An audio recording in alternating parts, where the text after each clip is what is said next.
Hello, hello, and welcome back to the Therapist Corner with Alexis. Sharia. And we are here today to talk about embodiment as a therapeutic intervention. And this is a webinar that is being led by Sharia. So make sure you go and register for that. It's being offered in March. Also, if you are liking these conversations and you want to continue to hear these conversations, definitely like and subscribe. And also leave some comments. If you want us to talk about other things, specific things, please definitely leave comments so that we can definitely take that into consideration and join in on the discussions. So today we want to talk about embodiment therapy. And my first question is, what is that? So embodiment is, think about the concept of what the body takes in. And so I always say embodiment is just a mind-body connection to what we have to process related to the world. And so that could be trauma, it could be anger, it could be hurt, it could be a number of experiences, and how it then becomes a part of who we are and a part of our body experience. And the embodiment practices or interventions are just about connecting your mind body connections and finding those sensories, those sensations, those breath, like you'll hear people say breath work, those different methods that you might use to be able to reestablish healing in your body as well as your emotional state. Okay. So if I have a client and I would like to explore this with them, what are some ways or some practices what might that look like? So what you might start with is learning how to create an opportunity to do body scans for them to learn the process of what their body is experiencing connected to emotions or connected to a trauma experience that they may have. And so you might just do a simple technique that might just merely be about scanning the body from head to toe while you're thinking about the incident or anger that you might experience and finding out where it's landing, right? So many of us have things like tension in our muscles, tension in our body. Mm-hmm. Like if we're stressed out, we might feel, or if we feel anxiety, we might feel it in our chest or in our stomach area. And so what embodiment does, or even practices that are mind-body connection, what it does is it tries to get you to the point where you can actually learn where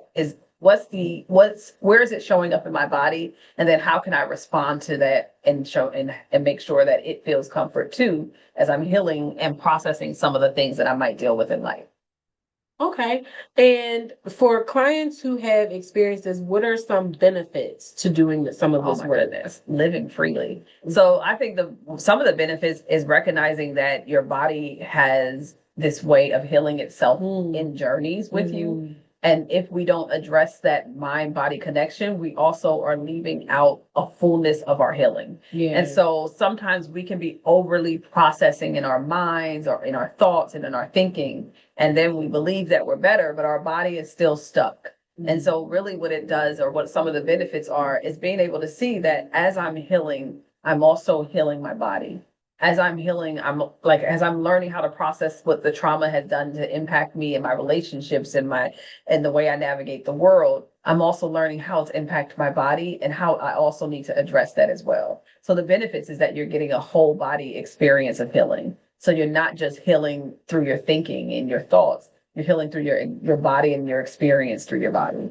So I think the best part for me, or how I work, is that it allows for my clients to know that, it's more than just your thinking that was impacted.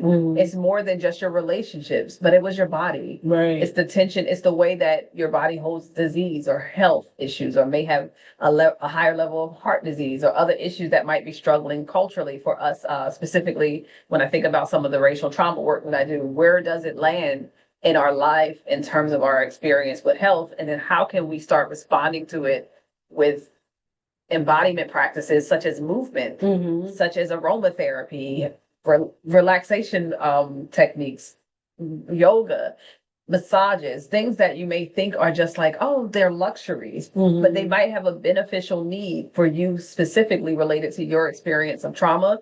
And with a therapist that uses this approach, you allow to connect your body to your experience, and then you're also allowed to heal it. And so I think it just brings this benefit of connecting your full self to your healing. And I just feel like without and holistic approach, this is a personal thought and doesn't have to be considered church, I think without it, you leave out some of the most important parts of your healing. Mm-hmm. And I think that ties right into my next question and final point. So for the mental health professionals that are out there and they're hearing about this, they may be hearing about this for the first time. But they definitely want to practice this. Mm-hmm. How would I educate myself or prepare myself to be able to practice some of these things with clients? I personally started by really honing in on somatic healing and the approaches that are under them that are mind body related. So things like yoga, things like movement therapy, things like breath work. I would really do a lot of research around which approaches are going to make the most sense with the type of clients that I see, and then also with the body healing that I'm doing personally. Because what you'll find as a therapist, one of the greatest things about this practice is that you get to demonstrate a healing process while also doing it for yourself as well. Mm-hmm. And so I think for my clients and myself, I'm going to do the body scan with you so that we can learn how to walk through it. Mm-hmm. I'm also going to do some breath work with you while we're demonstrating it in the space. And so to me, part of learning it is also allowing for you to witness and embody what you expect for your client. Mm-hmm. And so I don't know if I fully answered your question, but I would hope that I did. No, you definitely did. And I'm just thinking when you're talking about this, I'm thinking of maybe some like when we talk about decolonizing therapy, and it sounds more of an indigenous way of healing and treatment. Mm-hmm. So I'm just thinking like who would this work for, or if it works for everyone, who would this you'd be like, I wouldn't use this with this type of client? Oh my goodness. So I think that really goes down to your assessment stage when you're working with clients, really being able to know that if you're going to incorporate this type of approach, you also need to have the consent of your client. Mm-hmm. And so I think I will not say who it will work with. I think it's about having the consent of your client to practice and to determine how it will work with them. Because I feel very strongly that it is beneficial for us all because we have bodies. Mm-hmm. However, there are some people who might not be able to handle it because they're fixed in the thinking of it. Mm-hmm. And they're fixed in the therapy presents like this, and this is how therapy should look. And so for me, I think as a therapist, you also have to challenge yourself outside the box of what therapy looks like, right? Because sometimes it does mean that, we're going to get down on the floor and we're going to stretch, right? And we're going to actually use our bodies to be able to move, right? Because I love some of the incorporation of dance and art and things into therapy because it allows for people to have a freedom of expression while also releasing some of the anxiety or pain from the traumas they experience. So I don't know if there is a wrong client, right? Because I think you should assess out things like, are they currently actively having a high level of stress in certain areas where they're body. I also think some things require them to go to doctors first before you can actually continue to do certain types of body work. Also, some people knees can't do certain things. So you want to make sure you've done a full assessment to determine what is the right way that I can incorporate mind-body connection for this particular client. Because for some, it's going to be full out movement and dance and just breathing and letting go. See, I'm naturally right. And then for others, it's going to be let's sit still and just breathe with a deepness that goes from inhaling and filling up our stomach and then exhaling as if we're sighing. That's going to be just as powerful for one person as another person movement might be. So it really is about doing the assessment, getting your own level of comfort with this approach, and being open to going past just the normal breathing or the normal techniques of counting down to 10 and really starting to think, what could I incorporate to bring this person to the next level of mind-body connection? And in your webinar, are you going to be giving some of those techniques? Absolutely not. It's funny because the webinar is only 1 hour, so I had to crunch a lot. And so I really will be giving the definitions and I'll give the alternatives that you can try to attempt. And probably by the end, we'll do a body scan, but I won't be able to do all of it because it's really literally an hour. And I want to be able to define give examples and benefits and research and all those good things.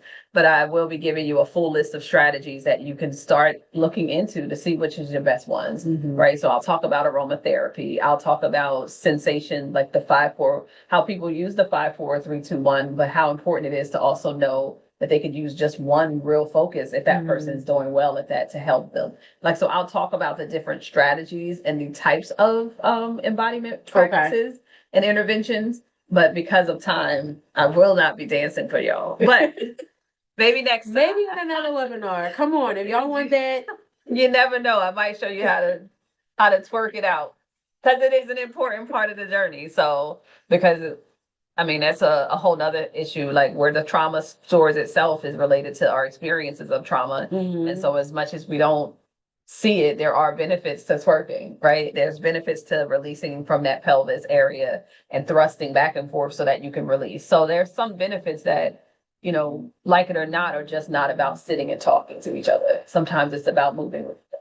So, I mean, working with young people, I get to I say, well, y'all heard it from the guru, okay? That dropping it for the 99 and 2000s is therapeutic and essential. Exactly. So y'all heard it here first. So that's good to know why you're doing it though, because there is that benefit of connecting it mind, body, and not it just being a performance, because that part is important too. And helping our clients to know that twerking might be cool, but it might not be the thing that's going to help you. Right. Right. And so being able to really help guide our clients toward the right thing for their body is really important to me. And also knowing that some of those practices are just beneficial across the board, like the twerking, the yoga, the muscle relaxing, and also massages, depending on what types your body can handle. Like those types of things are needed for most of us. It's just about learning what are sensations we can take from our trauma experiences.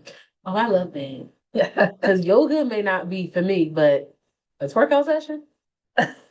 There you go. Why might not? Be for me. Why not? So we'll see. Maybe we get her to get up and do part of the class with us one day. So if we go past an hour, another time, we never know. So thank you guys for listening and liking and subscribing, and we will see you guys next time. All right. Be well.